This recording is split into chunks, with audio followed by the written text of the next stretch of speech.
Olá, que bom que você está aqui de volta novamente para junto estudarmos a palavra de Deus, né? E eu fico feliz de você estar aqui no canal, né, em espírito, em verdade e em espírito, né? Um canal que eu criei para falar as coisas em verdade e com o Espírito de Deus, em verdade, né? Então, para as pessoas entenderem como é na palavra de Deus verdadeiramente. E hoje nós vamos falar do Apocalipse 13, né? Que nem eu disse para vocês no estudo anterior, que o centro do Apocalipse é o Apocalipse 12, 13 e 14. Então hoje nós vamos estudar sobre o Apocalipse 13, que vem falando sobre o quê? A besta do Apocalipse. Então, o que nos revela isso, né? A besta do Apocalipse. O que está falando o Apocalipse 13? Ele fala de quê? Então hoje nós vamos comentar justamente sobre isso, sobre a besta do Apocalipse 13. Né? Qual é o seu simbolismo para nós nos dias de hoje? O que está falando que João escreveu no ano 60 depois de Cristo, que está trazendo para os nossos dias contemporâneos, dias de hoje? O que simboliza essa besta, né, do Apocalipse 13? Então, vemos nesse capítulo que as forças espirituais, elas estão se arregimentando para uma batalha. O que é isso, né? As forças espirituais. Nós vemos que existem pessoas, vocês podem ver que no mundo existe um paralelo. Existem pessoas boas, com um coração bom, e existem pessoas ruins, com um coração ruim. E existe aquele que fica no meio ali, que é um pouco bom, um pouco ruim. Pessoas que não decidiram ainda, estão em cima do muro, ou se querem ser boas, ou se querem ser ruins.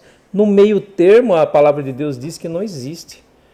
Ele fala sobre a sétima igreja, né? A igreja de Laodiceia, né? Que é uma igreja que era assim, uma igreja que era morna, né? Não era nem quente nem fria. Então, o povo do mundo, as igrejas do mundo são assim. E tem um remanescente de Deus, como nós estudamos. Ela não deixa de ser diferente. Só que isso não quer dizer que a gente tem que ser laodiceano, a gente tem que ser cristão. Então, as forças, elas estão se regimentando. Tem pessoas muito caridosas, muito amorosas que estão de um lado, não importa a religião, certo? E existem pessoas ruins. E existem as pessoas que estão no meio do termo, entre boas e más. Mas um dia ela vai tomar uma postura. Um dia ela vai tomar uma posição na vida dela. Então o Apocalipse 13, junto com o 12 e o 14, eles fazem parte desse ápice do livro do Apocalipse, que foi escrito numa forma literária que nós já estudamos, que fala-se quiasmo, né? Então, onde os capítulos apontam para um ápice do livro, e nós estamos justamente neste ápice. Agora, o interessante é que para nós entendermos o Apocalipse 13, nós temos que voltar 3 capítulos. Então nós vamos começar a entender o Apocalipse 13 estudando o capítulo 10. Então nós vamos para esse capítulo 10 agora. Abre lá em capítulo 10, Apocalipse 10, versículo 1, para nós entendermos o Apocalipse 13. Então no Apocalipse 10, versículo 1, lá está escrito assim: E vi outro anjo forte. João viu um anjo forte, outro anjo forte, que descia do céu vestido de uma nuvem. E por cima da sua cabeça estava o quê? O arco celeste. E o seu rosto era como o sol, e os seus pés como as colunas de fogo. E tinha na sua mão um livrinho aberto.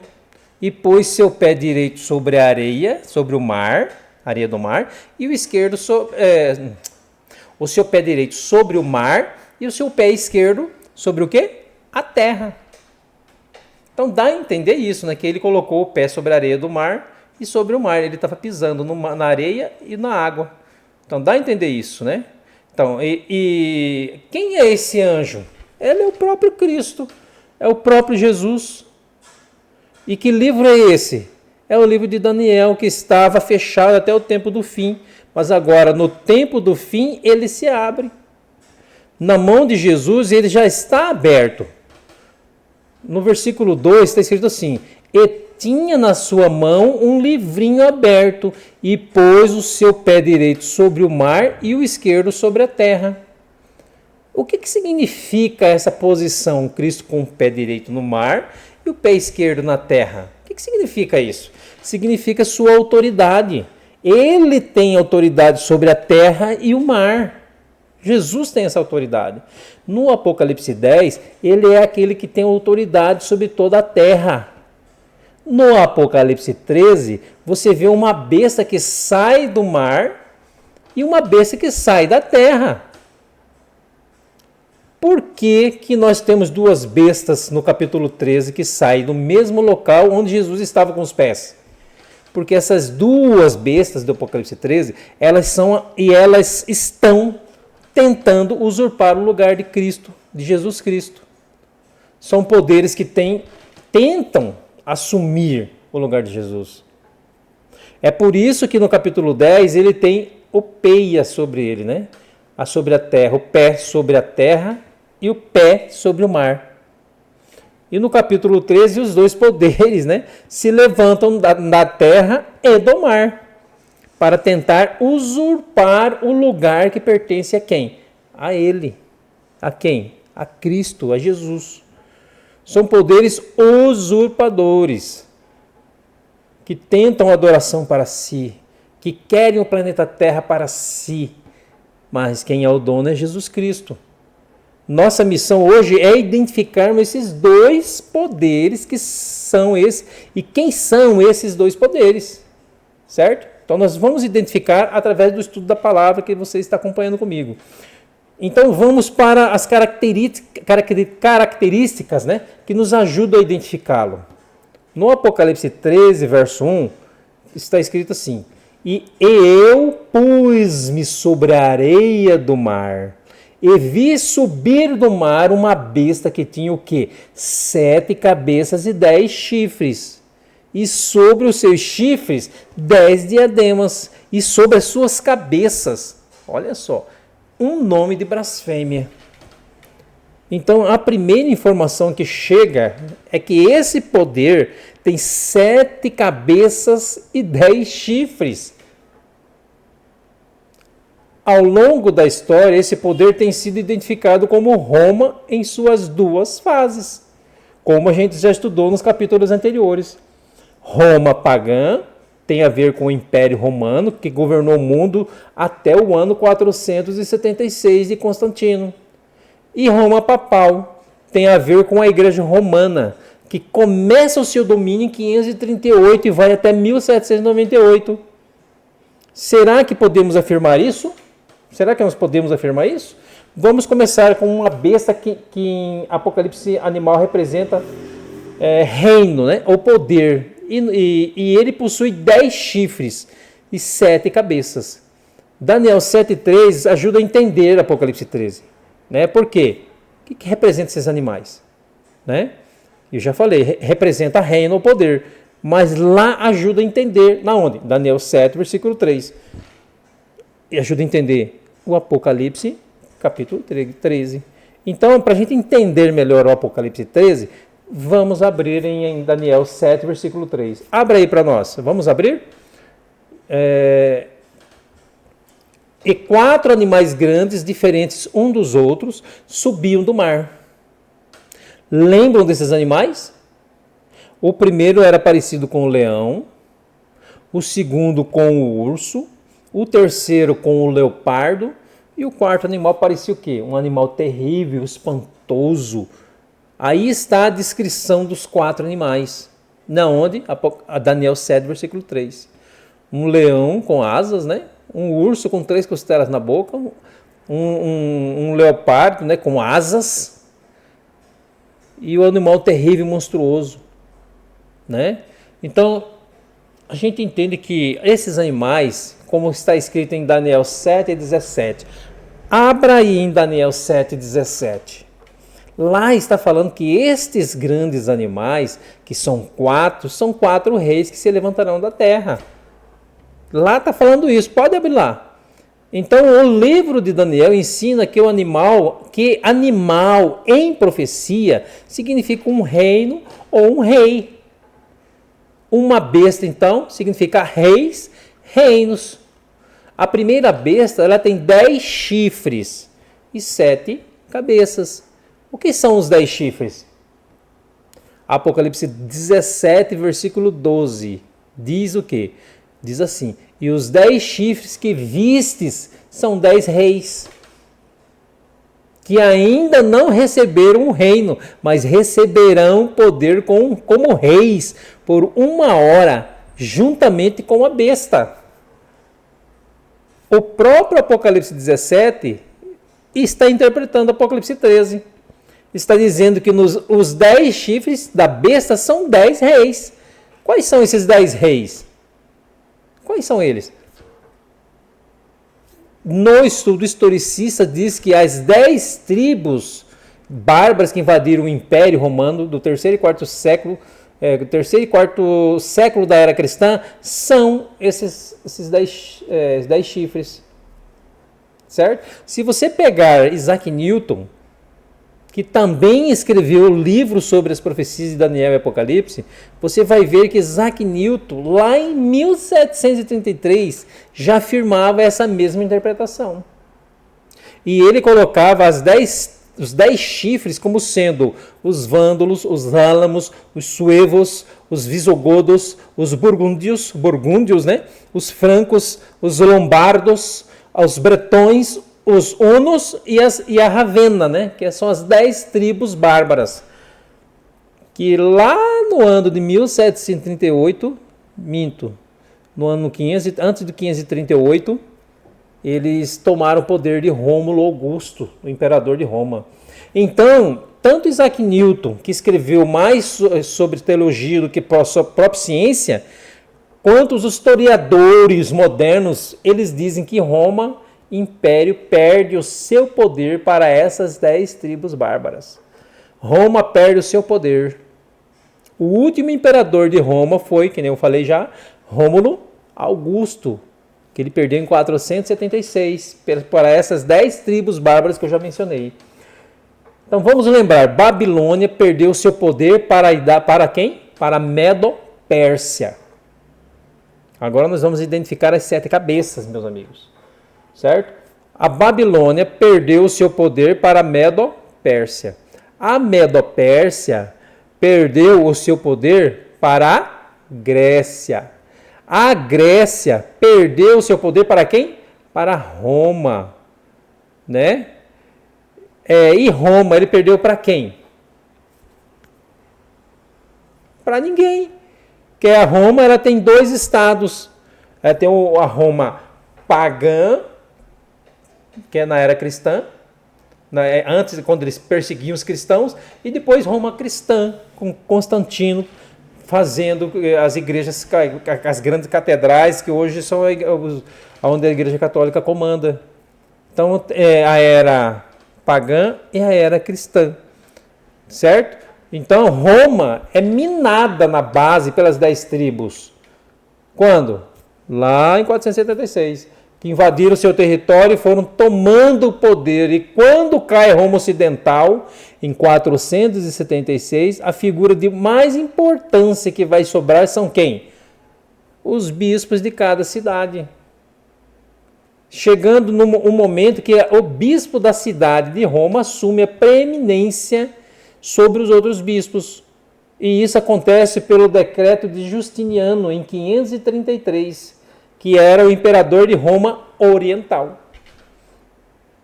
Depois nós vamos contar, na verdade eu já contei essa história lá no passado, nos outros estudos, depois a gente relembra isso, tá bom? Então, ele era o imperador de Roma Oriental, quem? Justiniano. Então, ele colocou o bispo de Roma como cabeça sobre os bispos de todas as igrejas. Na Itália, agora, ele é o pai de todos os outros bispos, de onde vem o nome de Papa, pai de todos. Quando sai de cena o imperador de Roma, sobra quem? O bispo de Roma.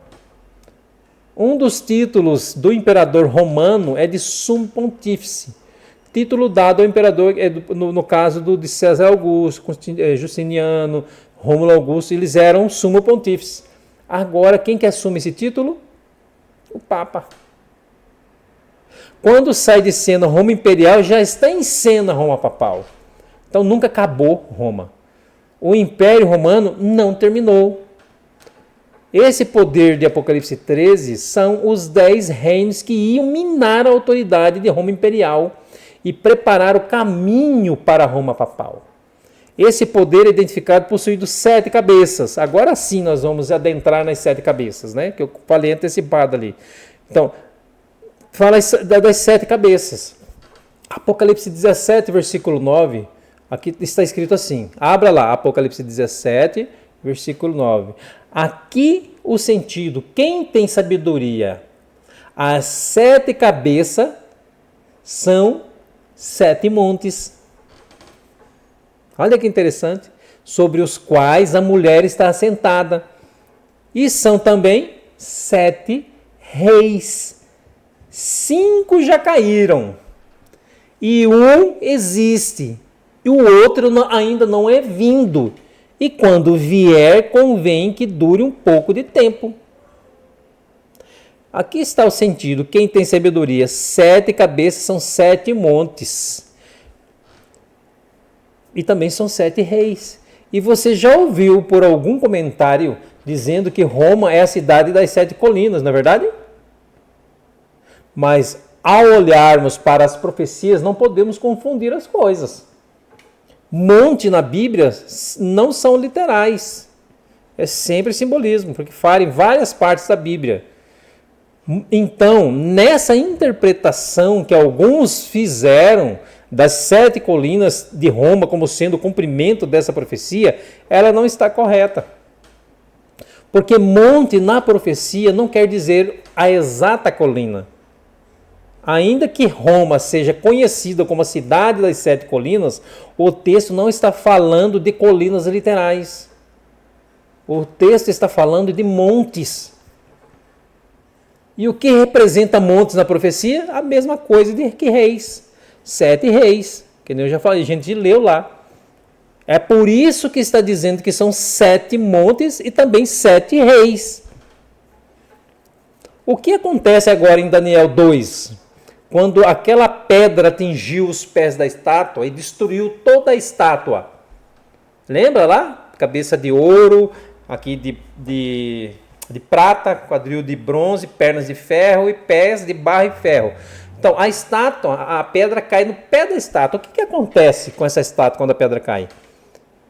Ela cresce e forma uma grande montanha. Essa montanha, ela simboliza o quê? O reino de Cristo, como está escrito lá. Então, montes é também reinos. Por isso que Apocalipse está dizendo, são 7 montes, são também 7 reis, dos quais 5 caíram, um existe e um ainda há para surgir. Então, esses 7 montes, ou 7 cabeças, representam 7 poderes. Reis antagônicos ao povo de Deus. Quando você vai para a sua palavra, para a tua Bíblia, para a Bíblia Sagrada, qual é o primeiro império a atacar o povo de Deus? Qual foi o primeiro imperador a escravizar o povo de Deus? Qual que foi? Vocês lembram? O Egito. Né? O Egito. E por quanto tempo? 400 anos afligindo o povo de Deus. O Egito é o primeiro monte e a primeira cabeça. Depois do Egito, qual foi o império que veio à história? A Síria. E o que fez a Síria contra o povo de Deus? Você vai se lembrar que com a morte de Salomão, o reino foi dividido em 10 tribos. E as 10 tribos foram para o norte, para Samaria. E 2 ficaram em Jerusalém, Judá e Benjamim. As 10 tribos que estavam no norte, ou no reino do norte, capital de Samaria, essas tribos foram aniquiladas, destruídas. Por quem?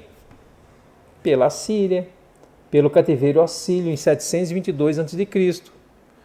Se o Egito escravizou o povo de Deus, a Síria destruiu 10 das 12 tribos. Depois da Síria vem que império? Eu até falei já antecipado lá. A Babilônia. Né? Então já são 3 reinos. A Babilônia. E o que fez a Babilônia, com as 2 tribos que sobraram? Levou para cativeiro. Quanto tempo de cativeiro? 70 anos, como diz a palavra de Deus. Egito, Assíria, Babilônia, Medo-Pérsia. O que fez a Medo-Pérsia contra o povo de Deus? Leia o livro de Esther. Os problemas que Esther, quando elas tentaram exterminar o povo de Deus, que a rainha Esther se levantou para salvar o seu povo. Então o Império Medo-Persa tentou exterminar o povo de Deus nos dias da rainha Esther. Depois veio que império? A Grécia. O que fez a Grécia contra o povo de Deus? Lembra de Antíoco Epifânio? Lá no ano 668, que fez o Antíoco Epifânio? Ele vai para Jerusalém, profana o templo dos judeus, inclusive sacrificando porcos no templo. Então o Império Grego atacou o povo de Deus e o povo judeu. Então João, escrevendo no primeiro século, final do primeiro século, diz assim: estas 7 cabeças são 7 montes e também são 7 reis, dos quais 5 caíram: Egito, Assíria, Babilônia, Medo-Pérsia e Grécia. Existe, quem que existia na época de João? Roma. E ele estava escrevendo o Apocalipse ali, a partir da ilha de Patmos, onde ele era prisioneiro do império. E ele diz: ainda não chegou. E quem é que não havia chegado? Se Roma não saiu do poder quando ela entrou, o que mudou foi o tipo de crença deles. Ele deixou de ser Roma pagã e se tornou Roma cristã, Roma papal. Então a 6ª cabeça é o próprio Império Romano. E a 7ª cabeça é a Roma papal. É por isso que esse poder, no capítulo 13, é identificado como Roma imperial e Roma papal, Roma pagã e Roma cristã. Então, as 7 cabeças são 7 montes ou 7 reis. Aí estão os impérios perseguidores do povo de Deus. 5 caíram, disse João. 1 existe agora. João escreveu exilado por ordem do imperador romano. E ainda não chegou, que era quem? Roma papal, que finalmente só chegou no ano 538, da profecia dos 1260 anos. Apocalipse 13, versículo 2. O que diz lá? A besta que vi é semelhante a leopardo, com pés de urso, boca de leão, e deu-lhe o dragão seu poder, o seu trono e grande autoridade. Aqui no verso 2 é feita uma menção aos animais de Daniel 7. E é dito que essa besta possuía semelhança com o urso, com o leão e com o leopardo. Os 3 primeiros animais de Daniel 7. E esses 3 animais representam lá que impérios? Babilônia, Medo-Pérsia e Grécia. Agora, o que Roma tem semelhante com esses impérios? O que Roma tem de semelhança com esses impérios? De Babilônia, Roma copiou o seu orgulho e a sua altivez. Eles eram poderosos, ricos, nada tinham falta. E como que a igreja romana é orgulhosa, não é? Quando Roma declara em seus documentos que não há salvação fora de Roma. Alguém, para ser salvo, tem que estar na igreja. Fora da igreja romana não há salvação. É isso que ensina a teologia da Igreja Católica. É essa semelhança com Babilônia, que se considerava a glória das nações. Qual é a semelhança de Roma com a Medo-Pérsia? Na Medo-Pérsia existia uma seita chamada os Mitraitas.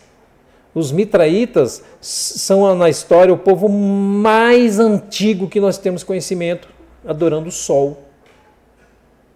A adoração ao sol que a Igreja de Roma trouxe para dentro da cristandade, eles aprenderam no período dos Medo-Pérsias.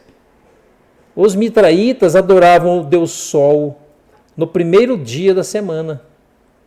E esse Deus Sol, ou dia dedicado ao Deus Sol, até em inglês é Sunday. Isso foi importado pela Igreja Romana para dentro do cristianismo e colocado como um dia santo. Essa é a sua semelhança com o urso. Qual a semelhança da Igreja Romana com o leopardo e a Grécia? Um panteão de deuses. Muitos deuses a Grécia tinha. Os gregos tinham deuses para tudo. Era a igreja, e a Igreja Romana colocou também um santo para cada dia do ano. Um santo para cada situação. Eles aprenderam isso com quem? Com os gregos.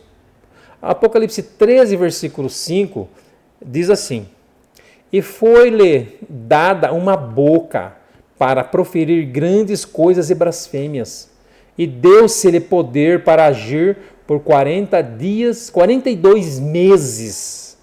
42 meses, que é cada dia por um ano, 42 meses, 42 dias, 42 meses, né? Um tempo, 2 tempos e metade de um tempo. É 1.260 dias. Está falando do mesmo período, como eu já comentei agora. E se você multiplicar 42 meses por 30, por que 30, né? Porque na Bíblia, no calendário hebraico, cada mês possuía 30 dias. Por isso, 1.260 dias. 42 vezes 30, 1.260. Esse período se aplica na história desde 538. O decreto de Justiniano foi em 533 e 538 foi a queda da última tribo bárbara, os ostrogodos. Última tribo ariana a ser expulsa de Roma. Assim o papado se estabeleceu. Com a expulsão dos arianos, o papado se estabeleceu, dominou por 1.260 anos.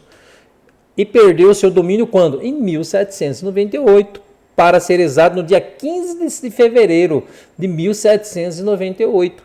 Durante esses 12 séculos, a igreja perseguiu quem ela quis. Declarava qualquer um herege. E ao declarar herege, ele tirava todas as posses dessa pessoa que vinham para a igreja. Se fosse um cara bilionário, se eles declarassem herege, o cara deixava de ser bilionário e era morto. Pegava tudo. E foi assim que a igreja se enriqueceu. Existe um historiador chamado Jesse Lima, né? Ele escreveu um livro chamado A História dos Mártires. E tem um outro livro de um outro autor chamado John Fox. Ele escreveu o livro dos Mártires. Esses dois autores falam que durante esses 12 séculos de supremacia papal, milhares de pessoas foram mortas na Idade Média. O ápice dessas perseguições foi no século XII, quando a igreja instituiu o Tribunal do Santo Ofício. E quando o Tribunal do Santo Ofício, ou Santa Inquisição, como ficou conhecida, e foi estabelecido, aí o poder papal atingiu o seu ápice. E nós temos ao longo desse período massacres. Os valdenses, os albigenses, os huguenotes foram objetos desse massacre, povo de Deus. Olha, por exemplo, para o massacre de São Bartolomeu na França. No período de 3 meses, 70 mil pessoas perderam suas vidas, pessoas bondosas, massacradas nesse massacre de São Bartolomeu. Os cristãos eram arrancados de dentro de casas e eram mortos em praças públicas.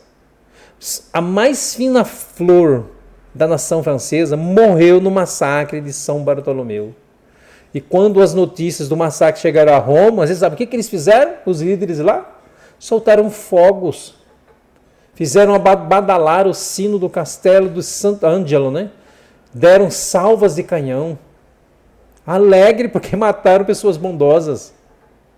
Pessoas que acreditavam na Bíblia e não na Igreja Católica. E o homem que levou a notícia da morte dos cristãos na França recebeu ali uma premiação, uma pequena fortuna, mais ou menos 100 mil coroas, se não me falha a memória, que eles deram para ele pela boa notícia de que os cristãos estavam morrendo na França, lá no Vale da Grongona, no Piemont, naquelas montanhas íngremes cobertas pela neve. Cada pedacinho de terra que esse povo encontrava, sabe o que eles faziam? Eles cultivavam o seu alimento ali. Era um povo humilde, simples. Mas eles não se submeteram aos dogmas papais. Eles permaneceram leais à palavra de Deus. É o que fazia o papado? Juntava seus exércitos e subiam as montanhas. Para quê? E tentavam matar quantos podiam. Assim eles faziam. Lá existe até hoje uma gruta, uma caverna. E você entra com dificuldades numa pequena abertura. E quando você entra lá dentro, tem um salão bem enorme, um salão gigantesco. Ali os valdenses adoravam a Deus. Quando os soldados descobriram essa entrada, esse local de adoração, eles armaram uma cilada.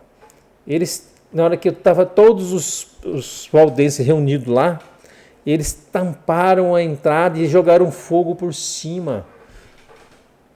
E naquele dia morreram mais de 150 valdenses queimados e asfixiados.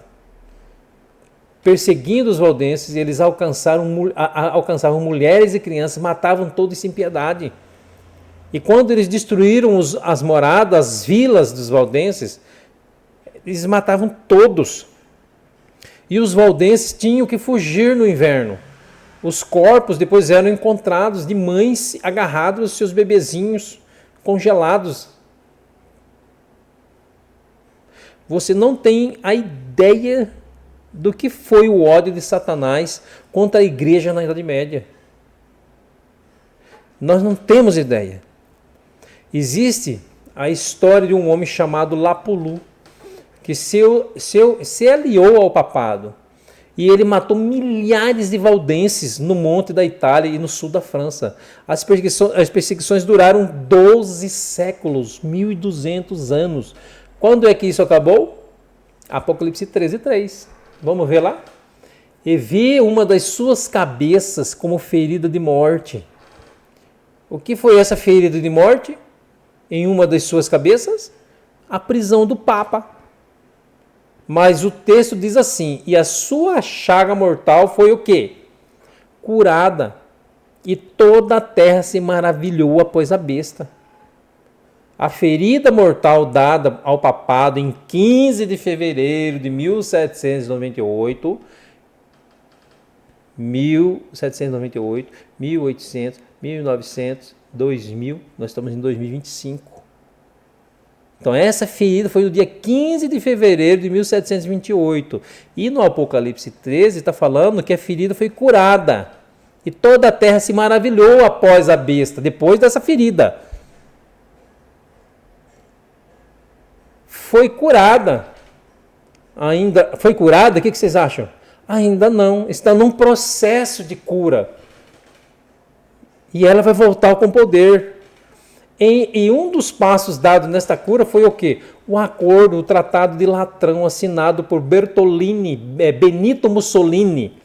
Quando? Em 1929. Foi no ano que o meu avô nasceu, ainda está vivo ele. Quando devolveu ao papado 44 hectares de terra, que hoje constituiu o Estado do Vaticano. Quando colocou a religião católica como oficial, mais uma vez na Itália. Quando indenizou a igreja em milhões de dólares. E quando fez o Vaticano o menor estado territorial do planeta. E fez do Papa um chefe de Estado, poder religioso e político.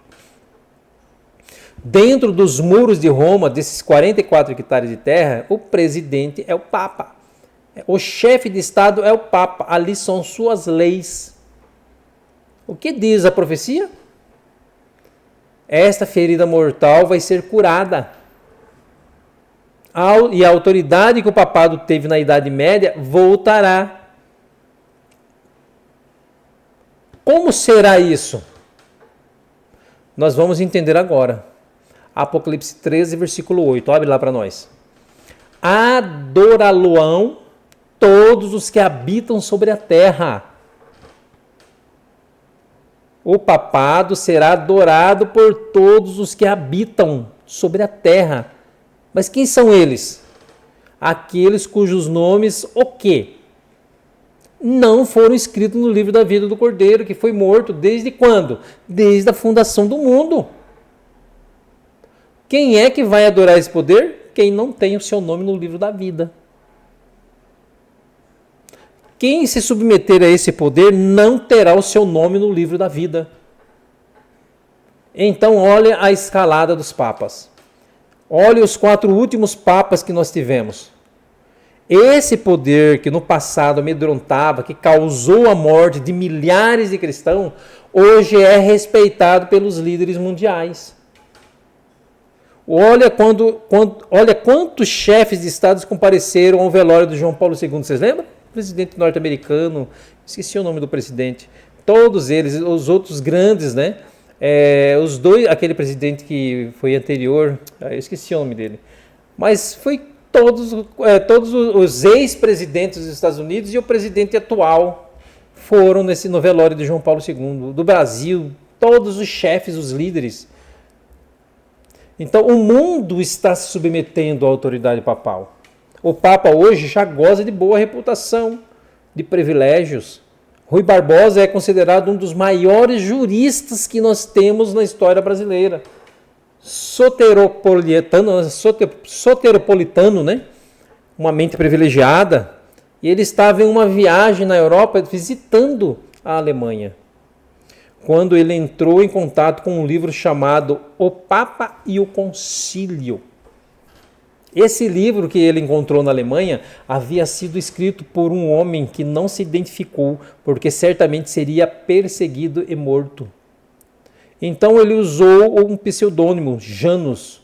Ele assinou o livro como Janus e publicou uma quantidade. Rui Barbosa leu esse livro. Do que se tratava esse livro? Uma reunião dos documentos papais, declarando que eles pensam a respeito do Papa e da sua autoridade. E quando Rui Barbosa leu esse livro, ele ficou impressionado com tudo aquilo que a Igreja Romana diz a respeito do seu poderio e do seu chefe. Ele, acreditando no Estado laico, como sempre creu, ele resolveu traduzir esse livro para o português para desmascarar esse ataque à religião. Porque ele cria na separação da Igreja e do Estado. Ele preparou um prefácio, só que ele, como ele era muito prolixo, né? O prefácio de Rui Barbosa ficou maior que a obra original. E quando você pega o volume 1, que é o prefácio de Rui Barbosa, ele coloca ali as aberrações ensinadas pela Igreja. E no volume 2 você tem uma reunião de documentos da própria igreja feita por esse homem de pseudônimo Janus. E aí é dito justamente a autoridade que tem o Papa.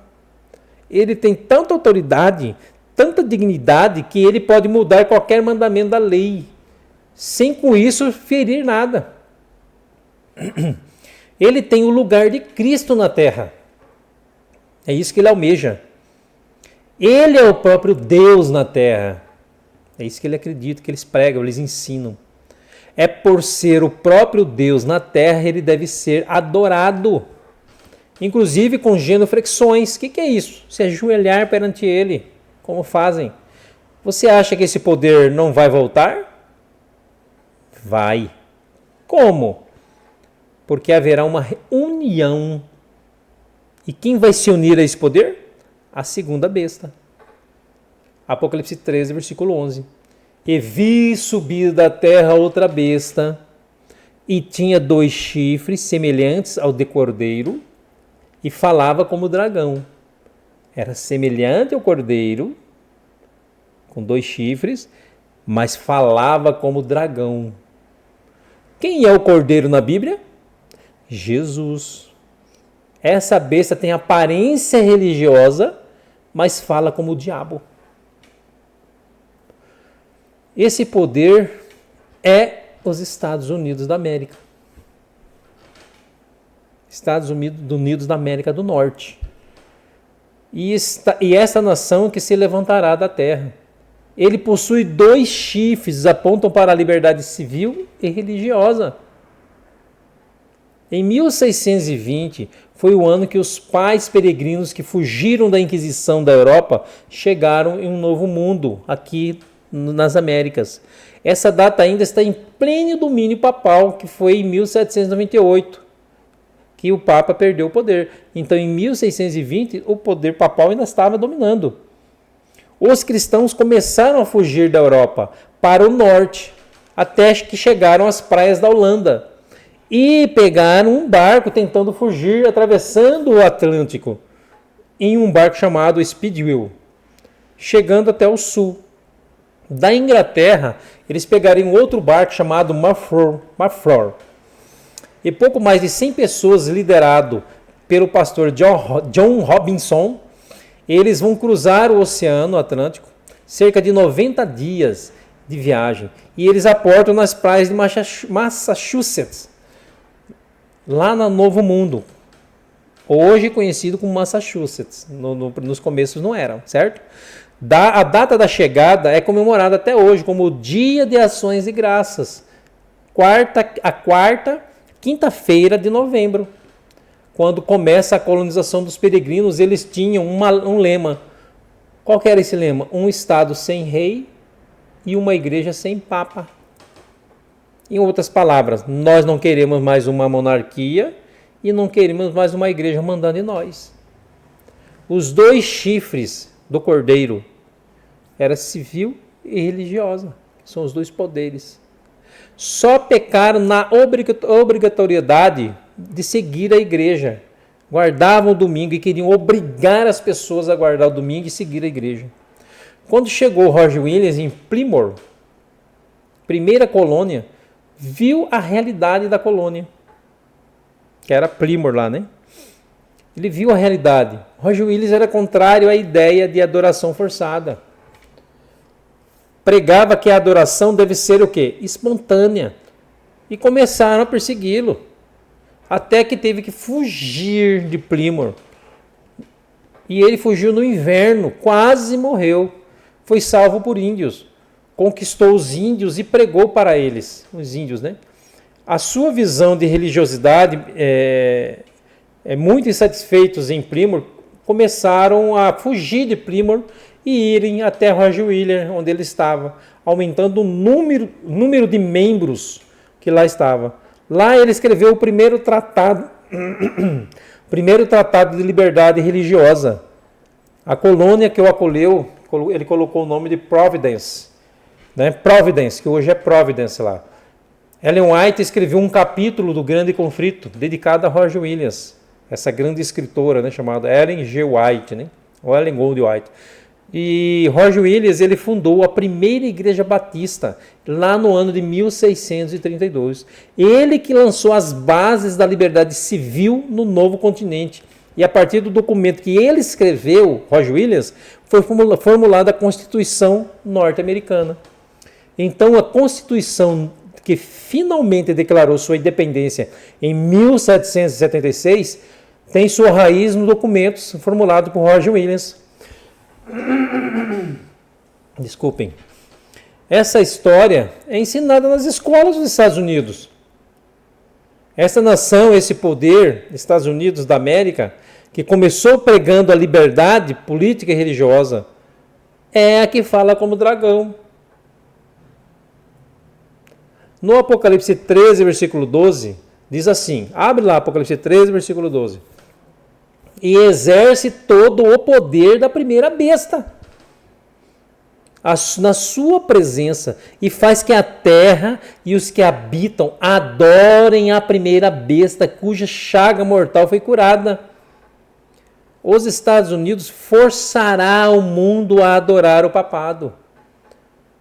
Para que o decreto dominical seja promulgado, a declaração constituinte do país tem que ser mudada.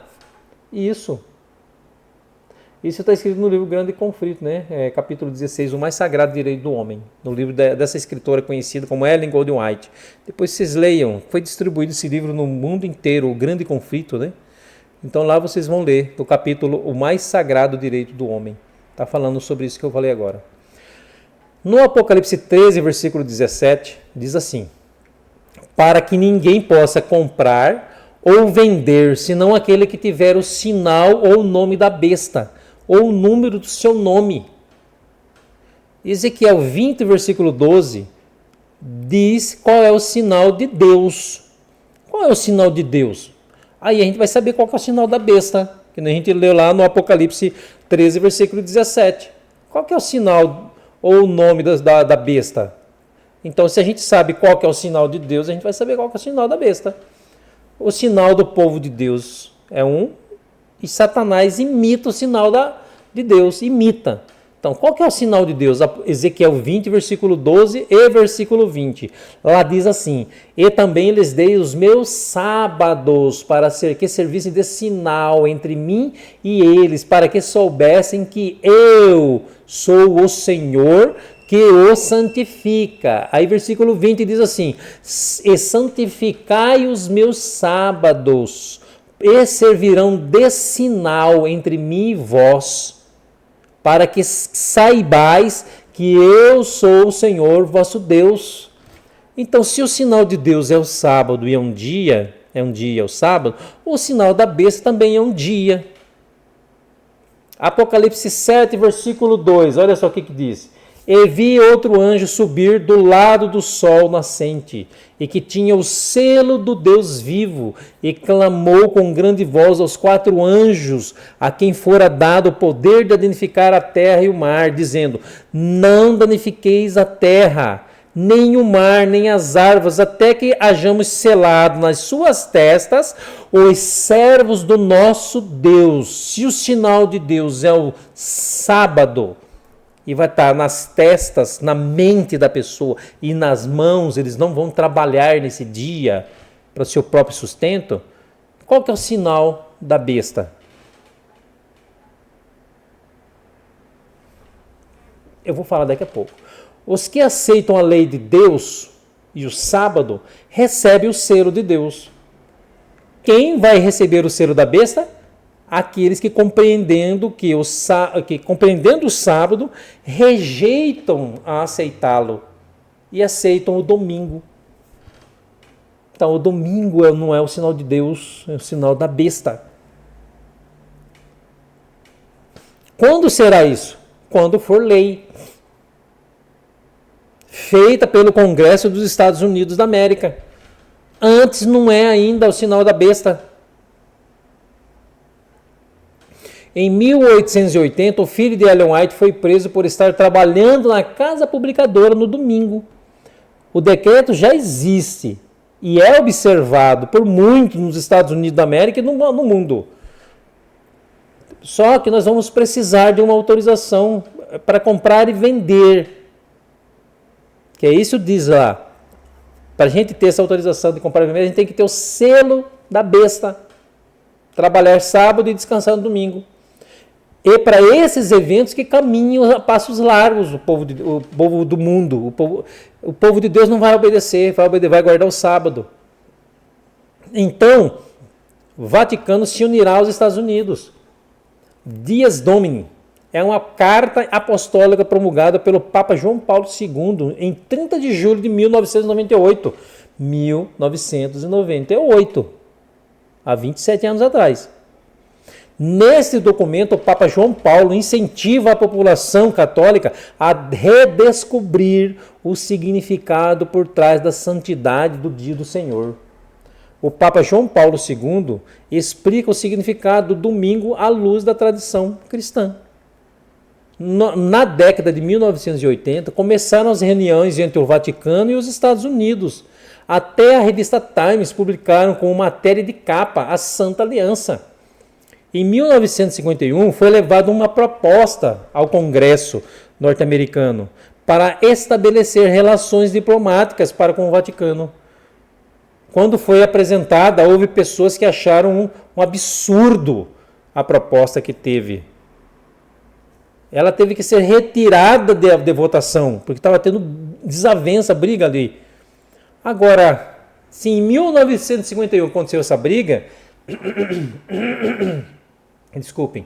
Em 1984, o Senado confirmou William A. Wilson como o primeiro embaixador dos Estados Unidos na Santa Sé, lá no Vaticano. Então temos o embaixador dos Estados Unidos no Vaticano e do Vaticano nos Estados Unidos. O embaixador Wilson era enviado pessoal do presidente Reagan ao Papa desde 1981. No Apocalipse 13, versículo 15, está escrito assim: E foi-lhe concedido que desse espírito à imagem da besta, para que também a imagem da besta falasse, e fizesse que fossem mortos todos os que não adorassem a imagem da besta. O tempo passa e as coisas vão se cumprindo.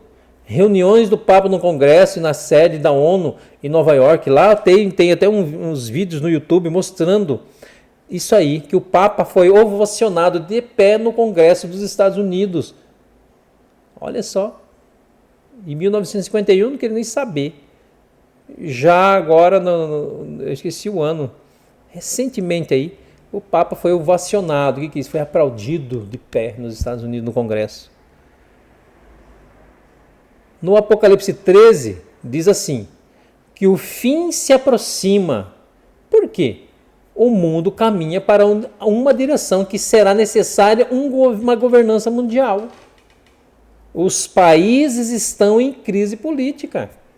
Haverá um clamor mundial pela governança mundial, por um líder que nos diga em que direção devemos caminhar. E quando esse clamor for geral, a resposta que virá a esse clamor será: quem melhor do que um poder que já governou por 12 séculos na moderna história? Quem melhor do que um poder que é um representante do próprio Deus aqui na Terra? Quem pode responder às nossas aspirações, se não esse sistema religioso que já tem essa influência mundial? Quem? Então, mediante a dois grandes erros, as religiões mundiais se unirão à crença que o domingo é o dia santo e a crença que a alma é imortal. Grande Conflito, página 640. As igrejas vão continuar do jeito que são. O comunismo é profético. Mas do outro lado estão os remanescentes, fiéis a Deus. Então aparecerá um falso Cristo, fará cura, sinais e maravilhas. Dirá que ele mudou do sábado para o domingo, para até fogo descer do céu. Todas as religiões esperam um líder, é Satanás. E Satanás reunirá em si as expectativas mundiais de todas as religiões, de todas as partes do planeta. Ele vai reunir em si. As multidões adoram a esse falso Cristo. Do outro lado, estaremos nós dizendo que esse não é o Cristo. Nesse momento que será derramada a chuva serôdia. E sairemos com ousadia e com poder, pregando a mensagem dos três anjos. E a humanidade vai ouvir as três mensagens e fazer as suas escolhas. Aqui fecha a porta da graça. Apocalipse 15, versículo 8, lá diz assim: e o templo encheu-se com a fumaça da glória de Deus e do seu poder, e ninguém podia entrar no templo, até que se consumassem as 7 pragas dos 7 anjos. Apocalipse 16, versículo 2 diz assim: e foi o primeiro e derramou a sua taça sobre a terra, e fez-se uma chaga má e maligna nos homens, que tinham o sinal da besta e que adoravam a sua imagem. As multidões se chegaram ao falso Cristo e perguntaram: o que está acontecendo? O Senhor não voltou ainda? O falso Cristo, Satanás, dirá: as pragas estão caindo porque nem todos se uniram ao nosso movimento. E existe um pequeno grupo que não aceitou a união. Se eles forem exterminados, a praga cessarão. Agora a humanidade se voltará contra os guardadores dos mandamentos de Deus. Aí virá o decreto de morte. No meio das pragas, o decreto sairá. Os salvos não mais morrem. Deus é nosso refúgio e fortaleza, socorro bem presente na angústia. Jesus te ama. Não é mais hora de ficarmos desatentos com a religião. Vem para Jesus. Aceite a Cristo, entenda o que está acontecendo no planeta antes que seja tarde demais. Jesus tem poder. Jesus é apaixonado por você. Deus é apaixonado por você. O Santo Espírito é apaixonado por você. Se entregue a Ele. Entregue sua vida a Ele. Deixe que Ele cuide de você. Aceite Jesus. Deixe que Ele comande a sua vida. Que Deus te abençoe e te guie e te ilumine em tudo que você for fazer. Que Deus cumpra as promessas dele na sua vida, se assim você quiser, se você aceitar. Eu quero pedir para você agora que nesse momento você entregue a sua vida a Cristo. Eu quero pedir para você que você ore comigo. Coloque a sua vida nas mãos de Deus. Deixa Ele conduzir você. A sua vida vai mudar. Você vai transformar. Você vai ter o sinal de Deus na sua vida. Não adianta tentar fazer do jeito que a gente quer, ou do jeito que o mundo está fazendo, está ensinando. O que vale é você ser salvo e ter Deus na vida, sua família ser salva, você ter paz no mundo todo cheio de pessoas falsas e enganosas. Existe só dois lados, o lado de Deus, do amor, e o lado do ódio, da mentira, do diabo. Escolha, pois, a Deus, a Jesus. Vamos orar? Senhor Deus, obrigado porque o Senhor esteve conosco nesse estudo. Esteja com esse amigo, com essa amiga que está tomando a decisão de seguir o Senhor, de entregar sua vida a Ele e de querer estar do lado do teu povo. Obrigado, Deus. Agradeço ao Senhor por tudo, em nome de Jesus Cristo. Amém. Amém. Obrigado por você ter estado comigo até esse momento. E como eu sempre digo, né? João 4:24. Deus é Espírito.